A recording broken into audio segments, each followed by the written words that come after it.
Resident Evil 8 é um jogo estranhamente viciante. Quando eu comecei a jogar esse jogo, eu esperava só mais um jogo survival ali, de horror e tal, com sustinhos, mas cara, o bagulho escalou tão rápido que quando eu percebi, eu já tava preso dentro de um castelo com uma vampira de 3 metros tentando me pegar. E nesse vídeo eu vou contar como foi a minha experiência jogando Resident Evil Village e também dar a minha opinião sobre o jogo. E sim, eu sei que esse canal parece que é só de Resident Evil, mas esse vai ser o último vídeo sobre a franquia, por agora. O próximo jogo já tá sendo finalizado e eu prometo que vai ser algo diferente. O início desse jogo aqui é algo bem calmo, só tem o Chris chegando na casa do Ethan e metendo uma bala na cara da esposa dele, e é depois desse ocorrido que a gente entra no clima pesado, acordando no meio da mata escura e andando um pouco a gente chega ali num pequeno vilarejo que lembra um pouco um Resident Evil aí bem específico, que eu não preciso nem falar o nome. E esse vilarejo aqui é basicamente o central do mapa, não importa pra onde a gente for, a gente vai ter que ficar voltando aqui nesse vilarejo quase sempre, então ele é o centro do mapa, é um lugar bem memorável. E uma coisa esquisita desse jogo é que a todo segundo que eu passava jogando ele, eu sentia uma sensação estranha de que tinha alguma coisa me observando, o que provavelmente estava acontecendo, mas é só sensação mesmo. E depois que a gente entra no castelo, é outro lugar onde a gente vai passar boa parte do jogo também, mas não se engane, porque o início do jogo não promete, mas eu garanto que ele tem cenários muito foda. O castelo por si só já é um cenário muito da hora, mas tem outros lugares aí que consegue surpreender um pouquinho. Só que um dos lugares que eu achei mais estranho desse jogo é a fábrica de Heisenberg, porque, cara, é um lugar muito confuso e que não tem muita coisa a ver com o jogo, lá é completamente diferente. Eu gastei muitas horas perdido dentro daquele lugar, assim como no castelo e em todos os outros cenários, mas essas coisas acontecem. Falando um pouco agora de personagens, no jogo a gente tem o protagonista Ethan, que foi pouca sofrência no Resident Evil 7, a Capcom decidiu judiar dele mais um pouco e colocou ele pra ser perseguido por uma mulher gigante e suas 3 filhas, todas loucas pra reproduzir com ele, se é que você me entende. Então, como qualquer homem pensaria, ele claramente vai ter que fugir, o que qualquer um faria, né? Brincadeiras à parte, ele foge porque depois de reproduzir elas vão querer tirar a vida dele, mas creio que ainda tem cara que aceitaria isso facilmente. E nessa brincadeira toda de fugir, o coitado ainda é capturado, perde uma mão, e aí acontece uma cena bem estranha da Dimitrescu. Eu não preciso nem dizer o que ela faz com o sangue que tá saindo dele. Mas sobre o Ethan não tem muito o que falar, o papel dele no jogo aqui é recuperar a filha, e durante o processo ele sofre o dobro do que ele já sofreu no reset. E a Dimitrescu, no início do jogo, eu pensei que ela seria o boss principal do jogo, tipo, era só derrotar ela, assim como é com Nemesis ou com Mr. X, que iria ser o boss final, porque ela nos persegue pelo castelo, então dava a entender isso. Ela enche muito o saco, cara. Mas depois de algumas horinhas a gente derrota ela, e na boss fight final ela vira lá uma espécie de dragão todo esquisito e... cara, quando eu derrotei essa mulher, eu jurei que eu tinha chegado no final do jogo. Tanto que eu até me desanimei mais um pouquinho ali, porque eu achava que eu só ia jogar no máximo uns 30 minutos. Mas não, meu amigo, ainda tinha muitas horas de gameplay pela frente. E uma coisa interessante desse jogo é que conforme você avança na história ali, pelos cenários, ele vai meio que mudando ali, que quando você chega no final, você já esqueceu do início do jogo. Eu não sei explicar muito bem, só jogando mesmo pra saber. Eu também não sei se é só eu que senti isso, mas conforme eu avancei no jogo, parece que eu já tinha entrado em outro jogo, não tava mais no mesmo. E uma coisa que não dá pra negar nesse jogo são seus gráficos bem caprichados. Cada cenário carrega um estilo único e com muitos detalhes. O vilarejo, por exemplo, é sombrio e cheio de neblina. O castelo já é um lugar bem luxuoso, que faz você se sentir um camponês indo visitar a Alteza. Mas tem lugar desse jogo que, como eu já disse, é muito bizarro. E pra mim, um dos lugares mais bizarros desse jogo é a casa Beneviento. Eu acho que é assim que pronuncia o nome. Quando você entra aqui nessa casa, parece que você voltou pro Resident Evil 7. O lugar passa o terror real. E olha que lá nem tem tantos inimigos assim. Mas apesar de não ter muitos inimigos lá dentro, eu não ia esquecer um dos inimigos mais bizarros desse jogo e até da franquia inteira, que é aquele bebê bizarro pra cacete, mano. Eu não sei explicar o que diabos é aquilo, mas ele engatinha igual um bebê que parece que foi derretido. E também ele tem um choro bem bizarro, cara. O barulho do choro dele é assustador.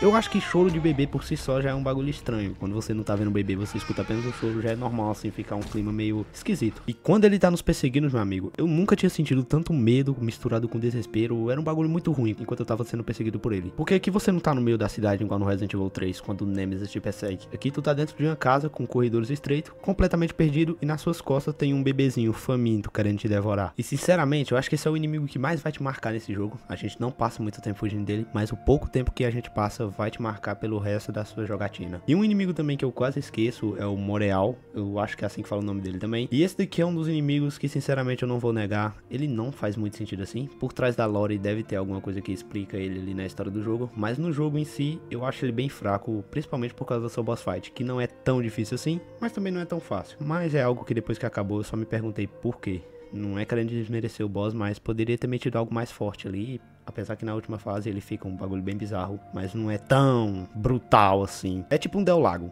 Ele é até um peixe também. E o local onde a luta acontece também é um lugarzinho até que bom. não é muito fechado. Acho que isso acaba facilitando um pouco essa luta, mas isso é apenas a minha opinião sobre ele. Talvez tenha pessoas que gostem desse inimigo e que não vão gostar de me ouvir falar isso, mas o vídeo aqui é pra falar de fato o que eu achei do game. Então releve isso aí. E na gameplay desse jogo aqui, cara, tem duas fases. No começo é muito tenso, com pouca munição, muito susto e muitos inimigos, igual era no Resident Evil 7. Mas conforme você avança no jogo, quase no final ele fica um pouco mais de jogo de ação. Claro que ainda tem terror, só que aquela tensão do início meio que acaba. Não tem mais tantos sustos assim, igual lá no começo. E eu acho que a Capcom fez isso porque de fato no final do jogo tem muito inimigo. Então para o jogo não ficar tão chato e repetitivo, eles puxaram um pouquinho de ação. Eu não acho que isso estrague a imersão do jogo. Na verdade ainda continua muito bom, apesar de alguns inimigos bem repetitivos na fábrica. E como eu já disse no vídeo de reset, eu não sou um cara que curte muito o jogo em primeira pessoa, mas eu abro uma exceção para esses Resident Evil, o 7 e o 8, porque mesmo em primeira pessoa o combate deles é muito bom e muito satisfatório. As armas também tem uma evolução boa, assim como no Resident Evil 4. E um fato é que se você for um jogador explorador,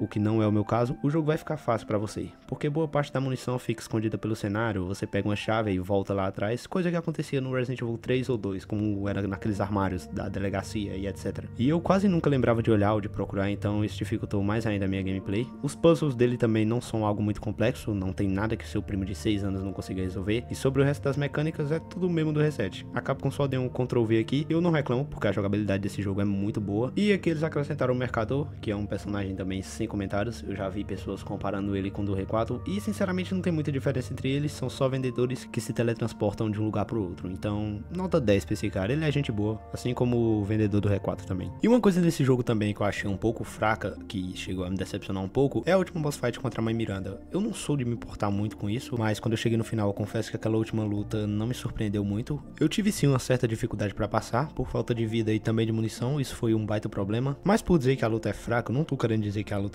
seja ruim, e sim que dava pra melhorar um pouco, porque depois de jogar algumas horas você meio que já tá esperando algo grande assim, um bagulho que vai te prender um pouquinho, mas infelizmente não é bem isso que acontece. Acho que porque nesse ponto do jogo a gente já tem muitas armas e uma quantidade boa de munição, apesar que eu não tinha, o que acaba facilitando um pouco nessa parte. Mas isso foi só o que eu achei, eu não tive tanta dificuldade assim nela. Eu acho que isso também se associa um pouco a, por exemplo, no Resident Evil 4, onde a luta contra o Krauser é muito mais difícil do que a do Sadler, pelo menos no clássico, no remake eu já acho a do Sadler um pouco mais difícil, mas é o jogo, isso aí não estraga nada, o jogo continua sendo perfeito e maravilhoso, e a luta ainda é muito boa. Agora pra finalizar aqui falando de verdade o que eu achei do jogo, esse jogo é sim muito bom, ele não consegue superar o 7 ainda consegue ser melhor, porque o 7 tem mais terror, esse aqui já puxa um pouco pra ação, e eu sei que aqui no vídeo eu esqueci de citar a parte que a gente joga com o Chris, depois lá da última boss fight a gente ainda tem uns 30 ou 20 minutos de gameplay com o Chris, dentro da vilazinha lá, só que essa é uma parte até aqui sem comentários, porque é um pouco fácil essa parte, a gente tem muita munição, armas boas, o Chris tá indo só investigar um pouco e resgatar a Mia também, porque como se já não fosse bastante no 7, aqui também ela teve que ser capturada, porque eu não sei o que acontece com ela toda vez, mas ele resgata ela, o Ethan fica pra trás. Agora um alerta de spoiler absurdo aqui, se tem alguém até esse ponto do vídeo, recomendo que se não jogou o jogo ainda saia, ou se já sabe a história do jogo, se não sabe também recomendo que saia, porque depois desse final o Ethan fica pra trás e ele acaba se explodindo lá junto com aquela coisa gigante e destruindo tudo, salvando assim o dia, como um bom herói que ele é. E a nota que eu dou pra esse jogo aqui no final é 8.5, dava pra melhorar ainda assim algumas coisinhas, talvez um pouco mais de terror, eu acho que só talvez mesmo, porque no jogo tem sim muito terror ainda, eu garanto que você ainda vai levar um susto insano jogando ele, mas mesmo assim eu ainda achei o jogo muito bom, recomendo que vocês joguem ele, apesar de ser um Resident Evil muito diferente, ele é bom, eu ainda tenho sim outros preferidos nessa franquia, o 4 mesmo é de coração,